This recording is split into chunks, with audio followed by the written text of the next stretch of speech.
नमस्ते आदरणीय दर्शकवृन्द, स्वागत छ। हरेक हप्ताको शनिबार बेलुकी 8 बजे प्रस्तुत हुने कार्यक्रम सिर्जनाका सुसेली लिएर आजको हप्ता पनि म नियमित प्रस्तोता सुभाष खनाल आइसकेको छु। टिमको कार्यक्रम सिर्जनाका सुसेलीमा म विभिन्न साहित्यिक सर्जकहरू तथा सिर्जना क्षेत्रका विविध व्यक्तित्वसँग कुराकानी भलाकुसारी गर्ने गर्छु र उहाँहरूको अन्तरङ्गलाई प्रस्तुत गर्ने गर्छु, साथै उहाँहरूको रचनालाई प्रस्तुत गर्ने गर्दछु। सदाको हप्ता झैं आज पनि मसँग एकजना व्यक्तित्व हुनुहुन्छ। यतिखेर समय असहज छ, परिस्थिति जटिल छ। कोरोना सन्तासले लामो समयदेखि विश्वलाई नै गाजिराखेको छ। नेपाल पनि यसबाट अछुतो रहेको छैन। यसबीच हामी घरबाट नै कार्यक्रममा जोडिरहेका छौं। भर्चुअल मिडिया जुम मार्फत यो कार्यक्रम सञ्चालन भइरहेको छ। आज मसँग हुनुहुन्छ कवि तथा गजलकार टीका आत्रेय। उहाँ इटहरीमा बसेर रचना सिर्जना गर्नुहुन्छ। टीका आत्रेय गजल तथा कवितामा साधना गर्नुहुने एकजना सुपरिचित लेखक हुनुहुन्छ। उहाँको युगको संघार र मनको क्षितिज नामको गजल संग्रहहरू, दुईवटा गजल संग्रहहरू प्रकाशित भइसकेका छन्।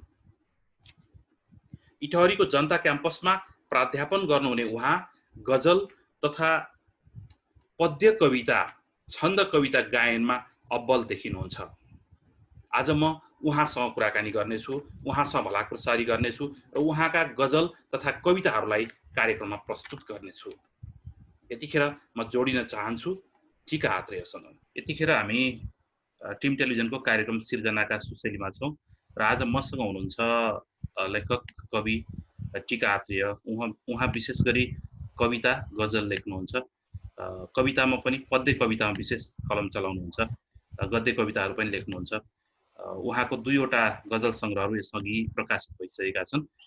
म टीका आत्रेयलाई कार्यक्रममा स्वागत गर्न चाहन्छु। तपाईलाई स्वागत छ कार्यक्रममा। धन्यवाद, नमस्कार। समय अलिक जटिल छ, कोरोना सन्तास छ, देशभरि नै एक खालको लकडाउनको परिस्थिति छ। पछिल्लो समय झन् महामारीको रूपमा जनतामै फैलिसकेको जस्तो देखिन्छ कोरोना। यसबीच पनि लेखक कलाकारहरू चाहिँ विभिन्न तरिकाले सक्रिय भइरहेको देखिन्छ। आफ्नो स्व लेखनमा साथसाथै अहिले यो भर्चुअल मिडिया मार्फत भइराखेका कार्यक्रमहरूमा पनि सक्रिय भइराखेको देखिन्छ। तपाईँ चाहिँ पछिल्लो समय यो कोरोनाले दिएको कहर बीच कस्तो समय यापन गरिराख्नु भएको छ? हामीलाई अल्मल्याउने बहाना गर्दैछौँ जस्तो लाग्छ क्या मलाई चाहिँ। किनभने यत्तिकै हामीले यो जुम मार्फत अथवा कुनै यसरी सभा सम्मेलन नगर्ने हो भने त हामी त डरले कता पुग्थ्यौँ होला हैन। हामी हाम्रो अस्तित्व पनि गुमाइसक्ने अवस्था हुन्थ्यो होला। त्यसैले एउटा त्यो भुल्याएर, आफूलाई डरसँगबाट भुल्याएर आफ्नो अस्तित्व राख्ने बहाना पनि भए पनि हामी चाहिँ गर्दैछौँ। साहित्य चाहिँ त्यसरी हामीलाई बाँच्नका लागि ऊर्जा दिने एउटा माध्यम पनि रहेछ जस्तो लाग्छ र तिनै साहित्यका विविध कार्यक्रमहरूमा म आफू पनि उपस्थित हुन्छु। लेख्न पढ्न चाहिँ पहिले जस्तो एकदमै सक्ने चाहिँ नहुँदो रहेछ, मलाई आफूलाई चाहिँ त्यस्तो लाग्छ। अरूको के छ हैन, त्यति धेरै पढ्न र लेख्न चाहिँ पढ्न त पढिन्छ, तर त्यो पढेको त्यत्रो धेरै आफैलाई पनि बुझे जस्तो नलाग्ने त्यो चाहिँ पाएँ मैले। तथापि हामी एकदमै अल्मलिएका छौँ। धेरै धेरै कार्यक्रमहरूमा हामी बिजी भएका छौँ, अल्मलिएका छौँ। त्यसरी नै हामीले चाहिँ अब सम्पूर्ण साहित्यकारहरूले नै भन्नुपर्छ, साहित्यकारहरूले आफूलाई चाहिँ कोरोनाबाट बाहिरी गति रोकिए पनि जीवनको यो भित्रको गति हैन, मनको गति, अन्तर्यको गति चाहिँ रोकिदो रहन्छ हैन। त्यो चाहिँ हामीले हाम्रो चाहिँ के हुँदो रहेछ भने नि, प्राय गरेर शिक्षा क्षेत्रमा लाग्ने मान्छेहरूको र साहित्य क्षेत्रमा लाग्ने मान्छेहरूको चाहिँ त्यो गति नरोकिँदो रहेछ जस्तो लाग्छ मलाई। हजुर, यतिखेर तपाईको एउटा रचनाबाट चाहिँ कार्यक्रम सुरु गरौँ जस्तो लाग्यो। एउटा कविता वाचनका लागि आग्रह गर्छु। हुन्छ, म अभिमान शीर्षकको कविता सुनाउँछु। हजुर। अभिमान। म सृष्टि सुम्पिने छ साधना निरन्तर, समष्टि पूर्णता म गर्छु आत्मगौरव। समुद्र शैल पोखरी तराई फाटलेकको मनै हुँ सिर्जना नयाँ विशाल स्वर्ग मर्त्यको। समुद्र शैल पोखरी तराई फाटलेकको मनै हुँ सिर्जना नयाँ विशाल स्वर्ग मर्त्यको। म सूर्य निल्छु गर्वले र गर्भमा सजाउँछु, म जन्म दिन्छु विश्वको र विश्वमै बिलाउँछु। म माथि नै छ भार यो धरा उमार्नु धर्म हो, फुटेर मूल वृक्षको अनाज भर्नु कर्म हो। म माथि नै छ भार यो धरा उमार्नु धर्म हो, फुटेर मूल वृक्षको अनाज भर्नु कर्म हो। तुफान रोक्छु हातले पहाड छेक्न सक्दछु, उधार्छु अन्धकार यो प्रभात ज्योति बल्दछु। पिएर अग्नि प्रेमले म प्रेम ताप्न जान्दछु, तथापि शत्रु बन्छ जो म खाग पार्न सक्दछु। पिएर अग्नि प्रेमले म प्रेम ताप्न जान्दछु, तथापि शत्रु बन्छ जो म खाग पार्न सक्दछु। चिराग बल्छु चेतको छ दम्भ यो निरन्तर, फुटाउने निशा स्वयं गदा हुँ वज्र हम्बरा। छ स्वाभिमान रक्तमा अठोट आँट बग्दछ, नसा नसा तरङ्गले नवीन क्रान्ति रच्दछ। छ स्वाभिमान रक्तमा अठोट आँट बग्दछ, नसा नसा तरङ्गले नवीन क्रान्ति रच्दछ। म कालकूट कण्ठमा लिएर जिन्दगी भरि सही बसे युगौं युगौं पिएर आँसुको झरी। भयो सहन्न क्रूरता विभेदका जरा जरा, उखेल्छु च्यात्छु भस्म पार्छु क्षुद्रै परम्परा। भयो सहन्न क्रूरता विभेदका जरा जरा, उखेल्छु च्यात्छु भस्म पार्छु क्षुद्रै परम्परा। धन्यवाद। क्षुद्रै परम्परा उखेल्छु फ्याल्छु भन्नुभएको छ। पद्यमा सुन्दर कविताहरू सुनाउनुहुन्छ। तपाईँका कविताहरू युट्युबहरूमा पनि हामीले हेरिराखेका हुन्छौँ। मूलत गद्यमा पद्यमा कविता लेख्नेहरूका बीच पनि कहिलेकाहीँ द्वेषहरू सिर्जना भए जस्तो हैन। गद्यका लेख्नेहरूले पद्य कविता लेख्नेहरूलाई अलिकति अर्को दृष्टिकोण राख्ने, त्यस्तै पद्य कविता लेख्नेहरूले गद्य चाहिँ कविता नै हुँदैन भन्ने खालको एउटा आरोपित गर्ने परिप्रेक्ष्य पनि छ हाम्रो नेपाली कवितामा। साँच्चै कविता कविता हुन चाहिँ के चिज चाहिँदो रहेछ हैन? गद्य पद्य यो त एउटा प्राविधिक कुरा भयो। कविता कविता हुन चाहिँ के चिज चाहिँदो रहेछ भन्ने अनुभूति गर्नुहुन्छ? कविता कविता हुनलाई विचार चाहिन्छ र त्यो विचारलाई एकदमै मिलाउने कला चाहिन्छ। विचार र कला बिना चाहिँ कविता हुँदैन। चाहे गद्यमै लेखोस् चाहे पद्यमै लेखोस्, त्यो शब्दको थुप्रो मात्रै हो। कला भनेको बाहिरी पक्ष हो हैन। एउटा विचारलाई चाहिँ उभ्याउन, उभिएको विचारलाई चाहिँ अथवा विचारलाई चाहिँ हामीले धातु भन्यौं भने गहना कलाको रूपमा हो, र त्यो धातुको गहना जसरी हुन्छ विचार र कला बिना चाहिँ कविता हुँदैन। र गद्य भए पनि पद्य भए पनि त्यो कुरा चाहिँ अत्यन्तै अनिवार्य छ, कवित्व हुनुपर्छ त्यहाँभित्र।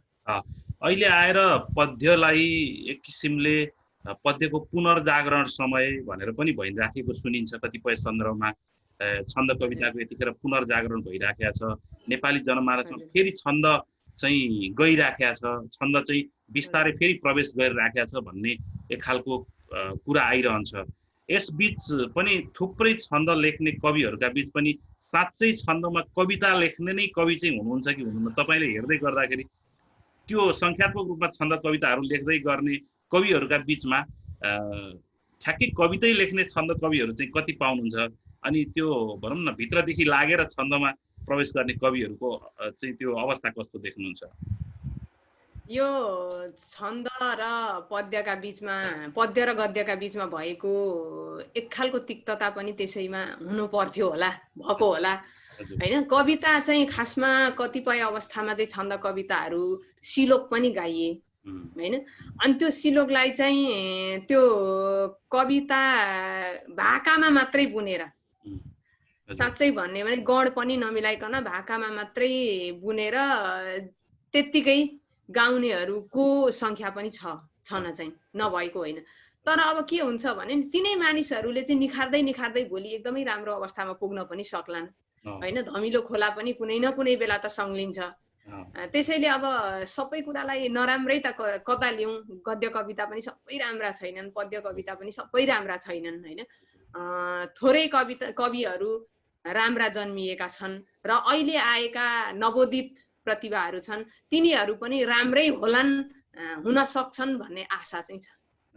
अहिले पछिल्लो समयमा त छन्दको एकदम, छन्द चाहिँ के भने अब श्रुति माधुर्य त्यो भएको कारणले पनि भनेपछि लामो समयसम्म के अरे गुनगुनाइरहन सकिने भएकोले पनि छन्द कविताको प्रभाव अलि बढी भएको चाहिँ। यो त हामीले छन्द अथवा पद्य र गद्यको बिचमा सामान्य जुन खालको मतभेदहरू केही सन्दर्भमा यिनका कविताका संयोजनका कुराहरूको विषयमा सामान्य छलफल गऱ्यौँ। अलिकति तपाईको कविताको अलिक बढी कविताको ट्रेन्डहरू हेर्दै गर्दाखेरि चाहिँ के देखिन्छ भने बढी नारी स्वर हैन, नारी जनिन कुराहरू, महिलाजन्य कुराहरू चाहिँ बढी तपाईको कवितामा देखिन्छ। कतिपयले अलिकति पुरुष मानसिकता बोक्नेहरू भनौँ, उहाँहरूले कसरी महिलाहरूलाई आरोपित गरेको देखिन्छ भने महिलाहरू चाहिँ आफ्नै कुराहरूमा अल्झिए भनेर आरोपित गरेको देखिन्छ हैन। त्यसलाई चाहिँ तपाईले कसरी लिनुहुन्छ? तपाईँ एकदम नारीका आवाजहरू कवितामा बुन्ने कविका रूपमा मैले देख्दै गर्दाखेरि तपाईँ त्यसलाई कसरी लिनुहुन्छ? यो चाहिँ के हुन्छ भने नि, म चाहिँ पढाउँदाखेरि पनि त्यही भन्छु विद्यार्थीहरूलाई, नारी भनेको चाहिँ समाजको एउटा पाटो हो र पुरुष भनेको एउटा पाटो हो। समाजलाई एउटा सिंगै शरीर भन्ने हो भने, एउटा मात्रै खुट्टा मजाले चल्यो भनेदेखि गन्तव्य चाहिँ ढिलो हिँड्ने, खुट्टाको रफ्तारमा पर पुग्छ कि छिटो हिँड्ने भनेर सोध्छु क्या म विद्यार्थीलाई। अनि ढिलो हिँड्नेको मेम भन्छन् तिनीहरूले।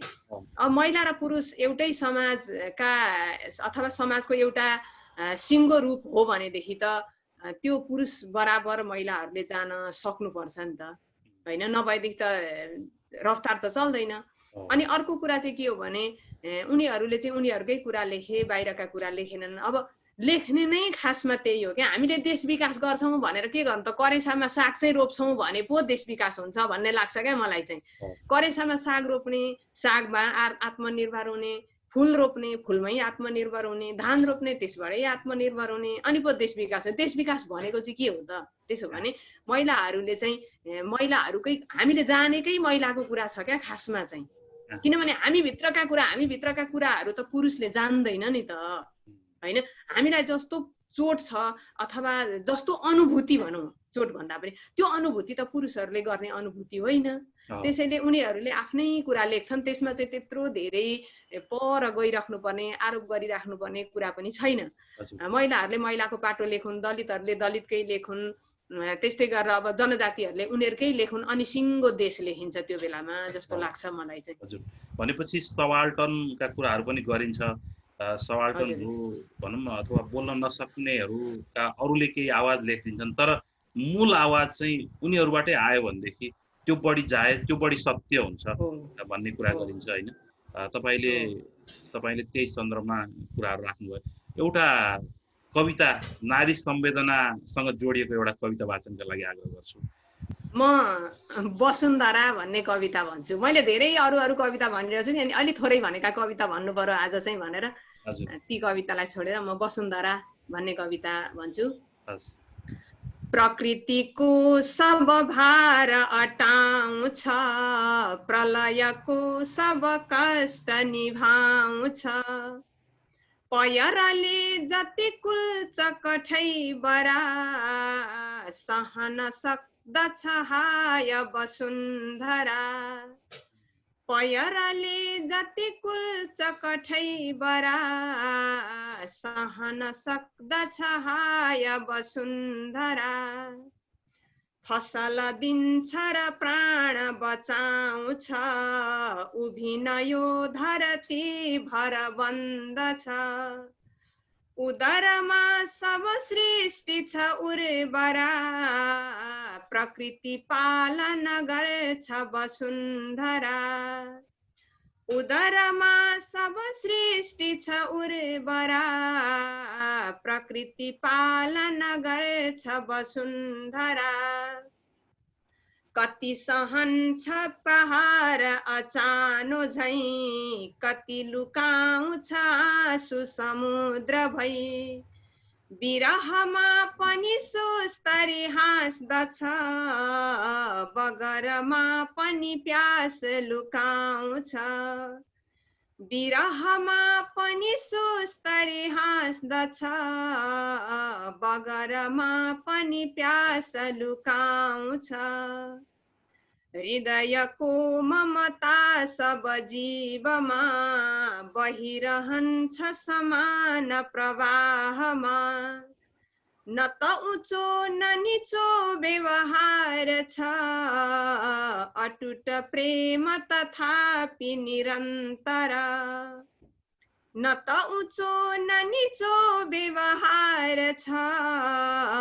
अटुट प्रेम तथापि निरन्तर नियतिको सब आँसु पचाउँछ तमस निल्छ प्रभात उदाउँछ जति जलोस् मन खाग बनोस् तर सकलको हित गर्छ वसुन्धरा जति जलोस् मन खाग बनोस् तर सकलको हित गर्छ वसुन्धरा कति बगे तनमा विषका नदी कति फुटे मुटुमा बम त्रासदी मन कतै न टुटी अडिने जरा सहनुको उपनाम वसुन्धरा मन कतै न टुटी अडिने जरा सहनुको उपनाम वसुन्धरा। धन्यवाद। सहनुको उपमा वसुन्धरा, सुन्दर कविता उपनाम वसुन्धरा, सुन्दर कविता वाचन गर्नुभयो। यो कविताका लागि धन्यवाद। हामी टिमको कार्यक्रम सिर्जनाका सुशैलीमा छौँ र आज मसँग हुनुहुन्छ टिका आत्रेय। उहाँसँग कुराकानी गरिरहेको छु। सुन्दर कविताहरू लेख्नुहुन्छ, त्यस्तै गजलहरू लेख्नुहुन्छ। पूर्वमा बसेर कविताको उज्यालो देशभरि बाँडिराख्नु भएको छ। टिका आत्रेयसँग कुराकानी गरिरहेको छु। पहिलो ब्रेकको क्रममा छु, ब्रेकपछि पुनः उपस्थित हुनेछु। यतिबेरसम्म टिका।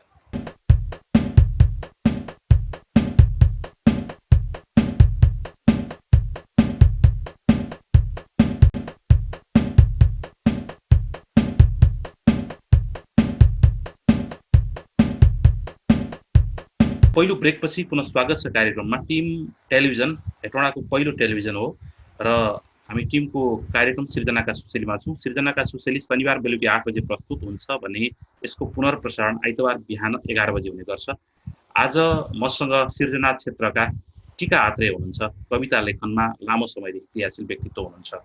फेरि पनि म उहाँसँग जोडिन चाहन्छु। तपाईँलाई फेरि कार्यक्रममा स्वागत गर्न चाहे र पूर्वमा बसेर कविता लेखिराख्नु भएको छ।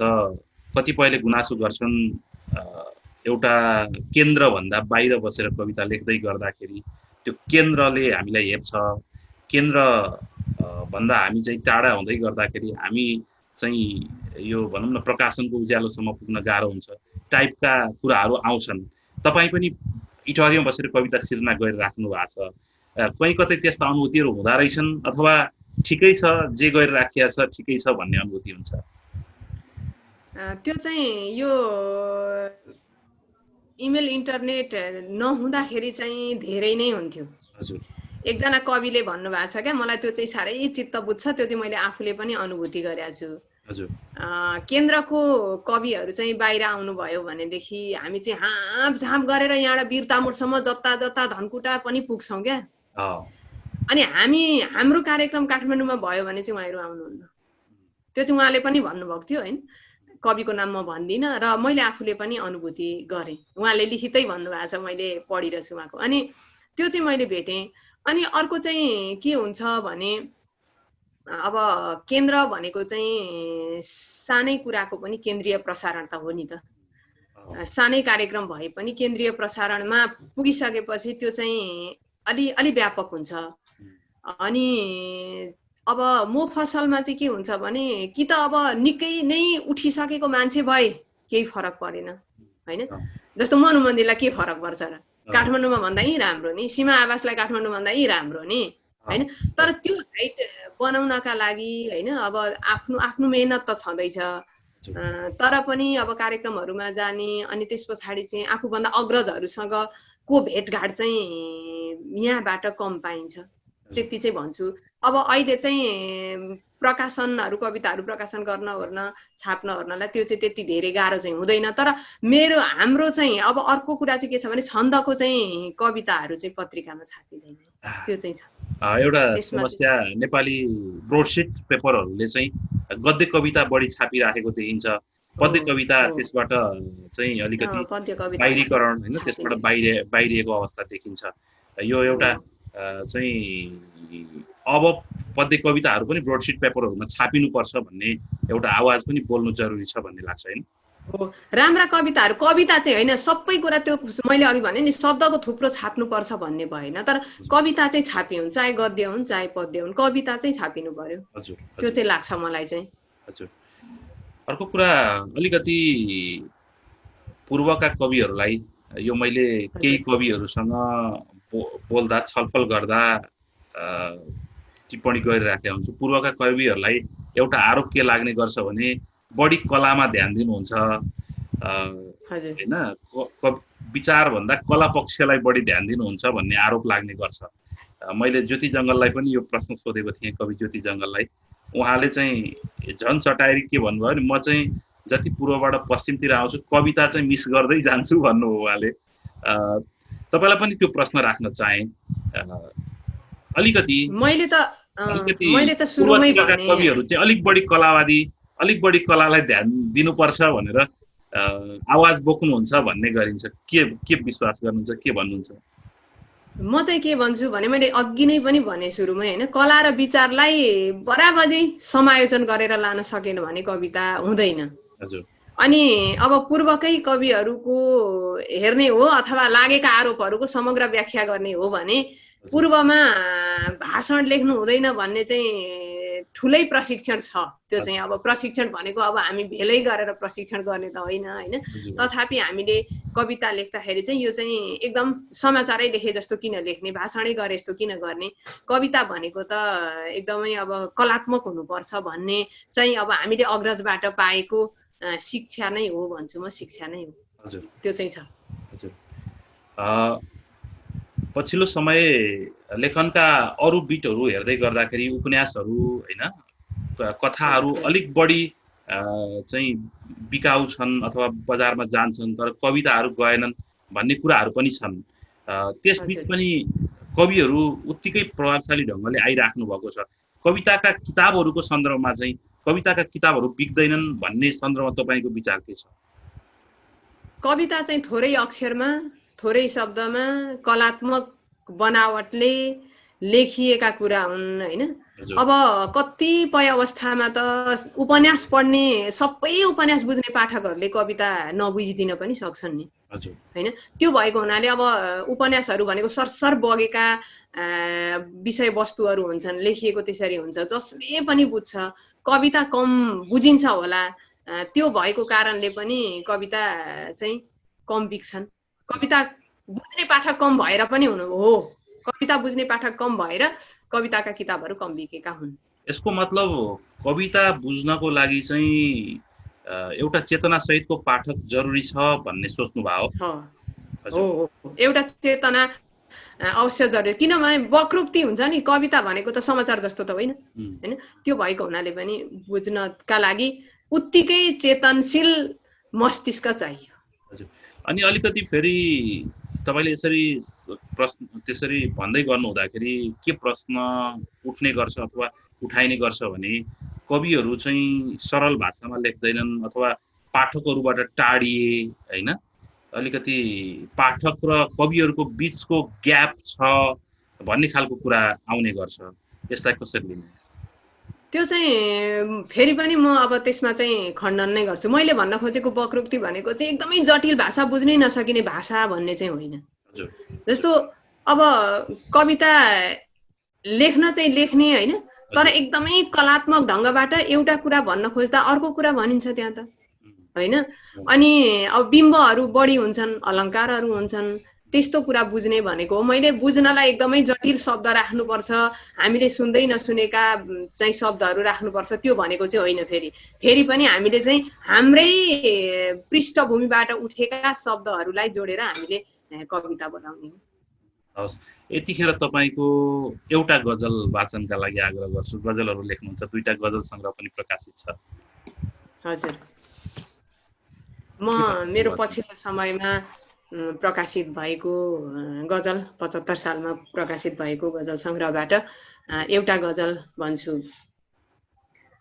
जुनेली माथि हाँसेको सुकिलो देश खोज्दैछु, युवाले काँध थापेको अडिलो देश खोज्दैछु, युवाले काँध थापेको अडिलो देश खोज्दैछु, छरितो काख आमाको छरितो काख माटाको, छरितो काख आमाको छरितो काख माटाको, म आफ्नै काखमा फल्ने मलिलो देश खोज्दैछु, युवाले काँध थापेको अडिलो देश खोज्दैछु, जवानी टुक्रिँदै रोयो टुटेको प्रेम छायाले, जवानी टुक्रिँदै रोयो टुटेको प्रेम छायाले, मस्युदो लाली फक्रेको भरिलो देश खोज्दैछु, म आफ्नै काखमा फल्ने मलिलो देश खोज्दैछु, रुझेको आगनी जस्तो रुझेको जिन्दगानी छ, रुझेको आगनी जस्तो रुझेको जिन्दगानी छ, म बच्चा मुस्कुराएको हँसिलो देश खोज्दैछु, मस्युदो लाली फक्रेको भरिलो देश खोज्दैछु, डुबेको देश धेरै भो व्यथाको भेल बाढीमा, डुबेको देश धेरै भो व्यथाको भेल बाढीमा, उषाको प्रीत लाउने पहिलो देश खोज्दैछु, म बच्चा मुस्कुराएको हँसिलो देश खोज्दैछु। धन्यवाद। हँसिलो देश खोज्दैछु, म बच्चा मुस्कुराएको हँसिलो देश खोज्दैछु। निकै सुन्दर गजल पढ्नुभयो। यतिखेर हामी टिमको कार्यक्रम सिर्जनाका सुशेलीमा छौँ। आज मसँग हुनुहुन्छ टिका आत्रेय। म दोस्रो ब्रेकको क्रममा छु। ब्रेकपछि पुनः उपस्थित हुनेछु। हेर्दै बस्नुहोला टिम टेलिभिजन।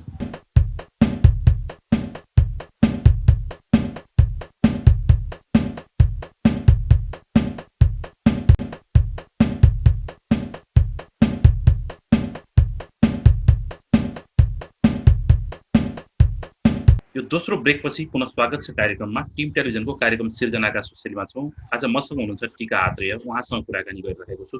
कवि तथा गजलकार टिका आत्रेय। फेरि पनि यो दोस्रो ब्रेकपछि तपाईलाई स्वागत गरे कार्यक्रममा। र एकदमै सामान्य पनि प्रश्न होला, केही ढङ्गले अब एउटा कविताप्रतिको धारणा पनि होला। कविता किन लेख्नुहुन्छ? म त पहिले त अब त्यतिकै लेखेँ, किन लेखेँ थाहै छैन। अहिले पनि साँच्चै भन्ने भने किन लेख्छु त्यो पनि थाहा छैन। कहिलेकाहीँ चाहिँ त्यो अब आफूलाई हुन्छ नि एकदमै भित्र भएको पीडा, त्यो आँसु जस्तै हो के कविता चाहिँ, अथवा रिसको बेलामा फ्याँकिने रिसाएका शब्दहरू जस्तै हुन्। भित्र शान्ति हुनका लागि लेख्छु होला। मैले त्यही गर्छु। मैले यही गर्छु भनेर लेखेकै हुँदैन। कहिलेकाहीँ अब अत्यन्तै पीडा हुन्छ अनि त्यो लेख्छु। सबैले त्यसै गर्नुहुन्छ होला र त्यो हामीले लेखेको कुरो चाहिँ समाजका लागि कतै न कतै उपयोगी हुन्छ। त्यो उपयोगी हुने कुरा चाहिँ निर्देशित मानसिक रूपमा त्यो तयार गरेर लेखिन्छ होला, अथवा त्यो कहीँ न कहीँ गएर जोडिन्छ मात्रै? होइन, कस्तो हुन्छ भने नि, मैले धेरैवटा कविता, प्राय मान्छेको कविता लेख्दाखेरि त्यो कविताको कहीँ न कहीँ त्यो रचना गर्व हुन्छ नै हुन्छ होइन। जब हामीले लेख्छौँ अनि लेखिसकेपछि चाहिँ त्यो त लेखेर बाहिर गइसकेपछि त कवि एक्लैको हुँदैन नि, त्यसले त समाजका मान्छेहरूलाई प्रतिनिधित्व गरिहाल्छ होइन। अनि गरिसकेपछि चाहिँ अब त्यसको सकारात्मक नकारात्मक, सकेसम्म कविले नकारात्मकता लेख्दैन, आउँदै त आउँदैन होला, के लेख्नु, समाजकै मान्छे हो। अनि त्यो आफै आएर समाजसँग जोडिन पुग्छ। हजुर, त्यो लाग्छ मलाई। कतिपय लेखकहरू भन्ने गर्नुहुन्छ, कविले समाजको पोलिटिक्स लेख्ने हो अथवा समाजको राजनीति लेख्ने हो। यदि आजको राजनीति लेख्न सक्दैन भने कवि असफल भयो, आजका कविहरू असफल भयो, अथवा आजका कविहरूले समाजको दिशा दिन सक्दैनन् भनेर भन्नुहुन्छ। हिजो मात्रै मैले एकजना महत्त्वपूर्ण कवि, नेपालका चर्चित र महत्त्वपूर्ण कवि एकजना व्यक्तित्वले आजका कविताहरूले राजनीति बोलेका छैनन् भनेर लेख्दै गर्नु भएको देखेको थिएँ। उहाँले एउटा ब्रोडसिट पेपरमा इन्टरभ्यू दिनुभएको देखेको थिएँ। तपाईँको धारणा, यसप्रति धारणा के छ? अब म चाहिँ के भन्छु भने नि, राजनीति भनेको चाहिँ जिन्दाबाद र मुर्दाबाद मात्रै होइन। हाम्रो समाजमा हामीले टिप्ने कुरा भनेको चाहिँ अहिलेसम्म पनि राज्यले, समाजले टिप्न नसकेका कुराहरूलाई चाहिँ अक्षरमा टिपेर बाहिर ल्याउने हो भन्छु म चाहिँ। त्यसैले प्रत्येक कविले राजनीति गर्छ। राजनीति गर्नु भनेको चाहिँ अब फेरि हाम्रोमा राजनीतिक दल भाग बन्डा लाएर त्यसको पछि लागेर होइन, कलरको ट्याग बोक्ने, झण्डा बोक्नेलाई राजनीति भन्ने गर्छ। त्यो मात्रै राजनीति होइन। त्यो चाहिँ होइन। झण्डा बोकेर हिँड्ने, उसको गुणगान गाउने होइन, नेताको गुणगान गाउने, पार्टीको चाहिँ एकदमै गुणगान गाउने, त्यो चाहिँ होइन। त्यो राजनीति चाहिँ गुटबन्दी हो होइन। अब त्यो गर्छ भनेदेखि गरोस्, तर प्रत्येक कविले चाहिँ राजनीति लेख्छ। अब उहाँ कसले लेख्नुभयो होइन, मैले पढेको छैन, तर हामी जति पनि कवि छौँ हामीले लेख्ने भनेका समाजकै कुरा हुन्। समाजको कुरा भनेको राज्यभित्रकै कुरा हो र राज्यले टिप्न नसकेकै कुरा हामीले लेख्छौँ। त्यो भएको हुनाले कविहरूले राजनीति लेख्छन्। हजुर, तपाईँलाई मैले कार्यक्रमको लागि रिक्वेस्ट गर्दा 3वटा कविता, सम्भवतः 2वटा गजल भनेर भनेको थिएँ। एउटा कविता बाँकी छ, गद्य या पद्य, तपाईँलाई रुचि भएको एउटा कविता वाचनका लागि अनुरोध गर्छु। म एउटा कविता वाचन गर्छु। यो चाहिँ कोरोना कहरसँगै जन्मिएको कविता पनि हो। यो मलाई आफूलाई त्यस्तो लाग्यो। हामी ठ्याक्कै चाडबाडहरूको सङ्घारमा छौँ यति बेला, अनि यो पल्टको चाडबाडहरू चाहिँ कस्ता हुन्छन् होला भन्ने लाग्यो क्या मलाई। चाडबाडहरू चाहिँ आयो भने त वृद्ध बाबुआमाहरूले आश गर्छन् हैन, छोराछोरीहरूले आश गर्छन्।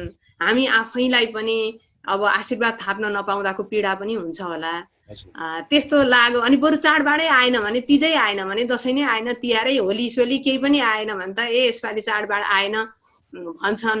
अनि चित्त बुझ्थ्यो होला जस्तो लाग्यो क्या मलाई। अनि त्यस पछाडि मैले यो चाहिँ गद्यमा लेखेको छ यो कविता, प्रिय पर्वहरू भनेर लेखिरहेछु। प्रिय पर्वहरू, महामारीको यो वर्षमा कसै गरी नसम्झिनु सातो उडेका घरहरू। प्रिय पर्वहरू, महामारीको यो वर्षमा कसै गरी नसम्झिनु सातो उडेका घरहरू। तिमीहरू सुख साट्ने खुसी हौ, तिमीहरू सुख साट्ने खुसी हौ, आँसु सुहाउँदैन आँखामा। तिमी आयौ भने नआऊ भन्दा भन्दै पखालिन्छ गाजल सधैँ सधैँलाई, भत्किन सक्छ जिन्दगी सधैँ सधैँलाई। सुकेको खर भएको छ समय, डढेलो सल्किन सक्छ। नआऊ आगाको साम्राज्यमा, तिमी स्वयं आगो बन्न सक्छौ र आफैलाई जलाउन सक्छौ। तिमीहरूले बाँच्नु छ अनन्त अनन्तसम्म मुटु जोड्ने पुल भएर। प्रिय उमङ्गहरू, ननाच्नु मन्दिरका आँगनहरूमा, नउम्रिनु पहेलपुर जमराहरूमा र नफुल्नु सयपत्री मखमलीहरूमा। नटेक्नु भन्दा भन्दै टेक्यौ भने यो सन्तास भरिएको आँगनमा। बर्सिने छन् वृद्ध बा आमाका आँखाहरू, तडपिने छन् चेली माइतीका आत्माहरू। नआउनु प्रिय पर्वहरू, नआउनु प्रिय पर्वहरू, यसपालि आउँदै नआउनु। ती फूल जस्ता नानीका पुतली जस्ता रहरहरू उड्न पाउने छैनन् उमङ्ग भरेर, मच्चिने छैनन् तिनका झड्काहरू। तिमीहरू आयौ भने नटेरी नटेरी, जल्ने छन् कलिला सपनाहरू खरानी भएर। प्रिय पर्वहरू, यो वर्ष यस्तै रह्यो। प्रिय पर्वहरू, यो वर्ष यस्तै रह्यो। चित्त नदुखाउनु, बाँचिएछ भने यो घर तिम्रै हो। हाँसी हाँसी स्वीकार गरौँला, अर्को साल अँगालो भरि भरि। बिन्ती नटेक्नु यसपटक, यो थलिएको संघारमा। कोरोना टाँसिएर मृत्यु सलबलाइरहेछ अक्षताहरूमा, आशीर्वादहरूमा। धन्यवाद। अक्षताहरूमा, आशीर्वादहरूमा। कोरोना सन्तासको एउटा कविता तपाईँले वाचन गर्नुभयो र यहीसँग जोडेर मैले एउटा प्रश्न राख्न चाहे। एउटा अनुभूतिगत प्रश्न पनि हुन सक्छ। यो कोरोना निकै लामो समयदेखि कोरोनाले विश्वलाई प्रभावित गरिराखेको छ। हामी सबै त्यसको एउटा कहरका बीच बाँचिराखेका छौँ। तर पनि कवितामा, लेखमा जुन अनुपातमा हामीले एक्सपेक्ट गर्छौँ नि यो समय यति खाली छ, खाली समयका बीच हामी फेरि एउटा कहरबाट गुज्रिराखेका छौँ, यति हुँदाखेरि पनि ती कुराहरूमा चाहिँ यसको रिफ्लेक्सन, यसको परावर्तन उति साह्रो आएको जस्तो देखिँदैन। यो किन यस्तो भएको होला? एउटा अनुभूतिगत तपाईँलाई के लाग्छ? अनुभूतिगत एउटा प्रश्न राखेँ मैले। यो चाहिँ के हुन्छ जस्तो लाग्छ भने नि मलाई, हजुर, कुनै पनि कुराको त्यो बीज बस्छ नि दिमागमा, त्यो चाहिँ पछि कुनै दिन विस्फोट हुन्छ। अहिले हुँदैन रहेछ। मैले आमा बनेको दिन भनेर कविता लेखेँ। त्यो आमा बनेको दिन भनेको कविता मैले छोरीहरू जन्मिएको 10, 12, 15 वर्ष पछाडि लेखेँ हैन। त्यो बीज चाहिँ यो बसेको कुनै दिन यति धेरै आउँछ, यति धेरै आउँछ हैन। त्यो चाहिँ अब अहिले चाहिँ तुरुन्तै लेखिहाल्न सक्दैन मान्छेले। त्यो लेख्नका लागि अब त्यो यो समयले चाहिँ एकदमै गर्भधारण गरिरहेको अवस्था छ हैन। यो समय, अब त्यो गर्भधारणको समय कवि लेखकहरूमा कसैमा अब छोटो समय पनि रहला, 1-2 वर्ष रहला, कसैमा चाहिँ अब 20-30 वर्ष पछाडि पनि यो चाहिँ आउन सक्छ। भनेपछि अलिकति जसरी झोला चाहिँ हैन, झोल। हजुर भन्नु त। अब्जर्भेसनल पिरियड जस्तो हुँदो रहेछ यो भनेपछि हैन। हो हजुर, तपाईले झोलाको सन्दर्भको कुरा गर्दै हुनुहुन्थ्यो। हो, म झोलाको सन्दर्भको कुरा गर्दैन। सती प्रथा त उहिले कहिले सक्यो हैन। त्यो सती प्रथालाई दिमागमा बोकेर कृष्ण धरावासीले त्यति समय पछाडि चाहिँ झोला लेख्नुभयो नि। यो पनि त्यस्तै हुन्छ। अहिलेको यति ठुलो यो महामारी छ, यो कुनै न कुनै दिन यति धेरै कवि लेखकहरूले लेख्नुहुन्छ आफ्ना अनुभूतिहरू। यो चाहिँ अब बीजारोपणको समय हो यो, होइन? अब यसको गर्भधारणको समय होला, कति समय लाग्छ, अनि त्योभन्दा पछाडि आउँछ। अहिले आउने भनेको त अब टुक्रा टाक्री कविताहरू हो, होइन? अनि त्यस पछाडि चाहिँ अब धेरै आउने भनेको चाहिँ अब गाउन सकिने गीतहरू, जो चाहिँ छिट्टै लेख्न सकिन्छ, होइन? तिनीहरू चाहिँ हुन्छ। अब आख्यानहरू त अहिले आउँदैन। हामी कार्यक्रमको अन्तिममा छौँ। सम्भव हुन्छ भने एउटा गजलका लागि आग्रह गर्छु, त्यसपछि हामी कार्यक्रमबाट छुट्टिन्छौँ। हजुर, म जवान विधवा भन्ने एउटा गजल छ, म अघि भन्नुभएको छ महिलाहरूका बारेमा लेख्नुहुन्छ भनेर। यो चाहिँ अब देखेरै लेख्ने त हो, होइन? हामीले लेख्ने भनेको त फेरि पनि राजनीति नै हो। नाइ नाइ भने पनि हामीले राजनीति लेख्छौँ, म त्यही लेख्छु। वैदेशिक रोजगार र विशेष गरेर 10 वर्षे जनयुद्ध, के 10 वर्षे भन्नु, हामीले जानेदेखिका युद्ध छन्, होइन? यिनीहरूमा चाहिँ अब आफ्ना पति गुमाएका जवान विधवाहरूको यो अनुभूतिलाई। दुखे आज साँच्चै पुराना कुराले, दुखे आज साँच्चै पुराना कुराले, रहर रोज्न थाले फुटेका चुराले। दुखे आज साँच्चै पुराना कुराले, रहर रोज्न थाले फुटेका चुराले। नआए हुने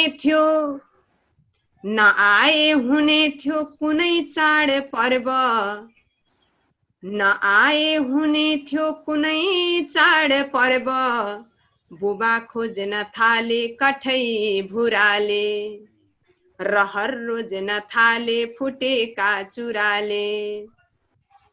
थिए पूर्ण मान्छे थियौ साथ प्यारा, थिए पूर्ण मान्छे थियौ साथ प्यारा, म टुक्रा छु टुक्रा कुराका छुराले, बुबा खोज्न थाले कठै भुराले। दुवै थियौ र हुन्थ्यो हलुङ्गो गृहस्थी, दुवै थियौ र हुन्थ्यो हलुङ्गो गृहस्थी, कसोरी उचालु मै पाखुराले, म टुक्रा छु टुक्रा कुराका छुराले। भयो जिन्दगानी जलेको खरानी, भयो जिन्दगानी जलेको खरानी, म बग्दैछु आफ्नै नयनका सुराले, रहर रोज्न थाले फुटेका चुराले। दुखे आज साँच्चै पुराना कुराले, दुखे आज साँच्चै पुराना कुराले, रहर रोज्न थाले फुटेका चुराले, रहर रोज्न थाले फुटेका चुराले। धन्यवाद। रहर रोज्न थाले फुटेका चुराले।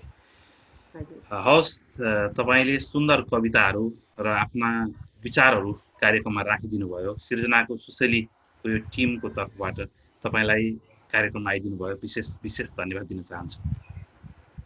मलाई पनि यति टाढाबाट सम्झिनु भयो र मेरा कुरा, मेरा कविताहरू, मेरा गजलहरू सम्पूर्ण दर्शकहरूसम्म पुर्याउने एउटा मौका दिनुभयो।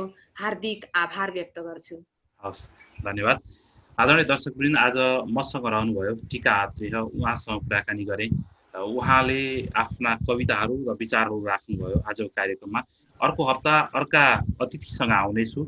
आज मलाई प्रविधिमा सहयोग गर्ने मनिल, म नियमित प्रस्तुता सुभाष खनाल र टिम टेलिभिजनको कार्यक्रम सृजनाका सुसेलीको सम्पूर्ण टिमलाई बिदा दिनुहोस्। हेर्दै बस्नुहोला टिम टेलिभिजन। नमस्कार।